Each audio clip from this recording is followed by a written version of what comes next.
বাপরে! কঠিন একটা খবর। সেটা হচ্ছে হামাস যে আবার সশস্ত্র অবস্থায় ফিরেছে এবং জাগার বিভিন্ন পয়েন্ট নিয়ন্ত্রণে নিয়ে চেকপোস্ট বসিয়ে রীতিমতো তারা যে রাজত্ব করছে, এই বিষয়টা নাকি ট্রাম্প জানেন এবং ট্রাম্প নিজেই বলছেন যে এটা তিনি জানেন এবং তার অনুমতি নিয়ে বা তাদের অনুমতি নিয়ে এটা করছে। কেন করছে? এটা বলছে যে সাময়িকভাবে এটা তারা করছে। কারণ এখন বিশৃঙ্খল অবস্থা, প্রচুর মানুষ। সুতরাং এখানে আইন শৃঙ্খলার একটা পরিস্থিতি আছে। যারা গাজা ছেড়ে চলে গিয়েছিল তারা আবার তাদের ঘরে পুনর্বাসিত হবে। তো পুরো আইন শৃঙ্খলাজনিত একটা ব্যাপার আছে। সুতরাং সেই কারণে তাদেরকে সাময়িকভাবে অনুমতি দেওয়া হয়েছে। এটাও কিন্তু কম না। ইসরায়েলে পৌঁছানোর আগে এয়ারফোর্স ওয়ানে এক সাংবাদিক প্রেসিডেন্ট ট্রাম্পকে প্রশ্ন করেন, হামাস নতুন করে অস্ত্র সজ্জিত হচ্ছে এবং নিজেদের ফিলিস্তিনি পুলিশ বাহিনী হিসেবে প্রতিষ্ঠিত করছে। জবাবে ট্রাম্প বলেন, কয়েক মাসের যুদ্ধের পর গোষ্ঠীটি শৃঙ্খলা ফিরিয়ে আনার চেষ্টা করছে।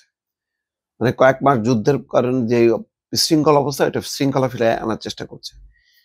মার্কিন প্রেসিডেন্ট বলেন, তারা এই বিষয়ে খোলামেলা কথা বলেছে এবং আমরা তাদের কিছু সময়ের জন্য সশস্ত্র থাকার অনুমতি দিয়েছি। তিনি যুক্তি দেখিয়ে বলেন, আপনাকে বুঝতে হবে তারা সম্ভবত ৬০,০০০ মানুষ হারিয়েছে। এটা একটা বিশাল ক্ষতি। গাজার স্বাস্থ্য মন্ত্রণালয় বলছে ২০,০০০ শিশু সহ মোট ৬৭,০০০ ফিলিস্তিনি নিহত হয়েছে। ট্রাম্প আরো বলছেন, যুক্তরাষ্ট্র চায় নিজ নিজ বাড়িঘরে ফিরে আসা গাজার বাসিন্দারা যেন নিরাপদে পুনর্গঠন করতে পারে। অর্থাৎ আবার যে তারা ফিরে আসছে তারা যাতে আবার পুনর্গঠন করতে পারে নিজেদের ঘর বাড়ি।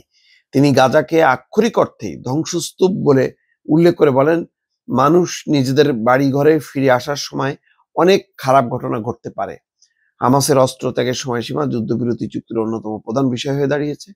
কখন কিভাবে যোদ্ধাদের নিরস্ত্রীকরণ করা হবে তা নিয়ে আলোচকদের মধ্যে মতবিরোধ রয়েছে। যাক, মোটামুটি ট্রাম্প এখন মোট কথা চালকের আসনে, হুইল তার হাতে, তিনি নিয়ন্ত্রণ করছেন। বোঝাই যাচ্ছে যে হামাস কি করবে আর ইসরায়েলিরা কি করবে সবকিছু চেক অ্যান্ড ব্যালেন্স করা হচ্ছে, যাতে একটা শান্তিপূর্ণ পরিবেশ পরিস্থিতি থাকে। তারপরও আমি বললাম যে জিম্মিদেরকে ফিরে পাওয়ার পর ইসরায়েল কোন চেহারায় আবির্ভূত হয়, তখন ট্রাম্প কি বলেন, কি করেন, সেটা দেখার বিষয় দর্শক।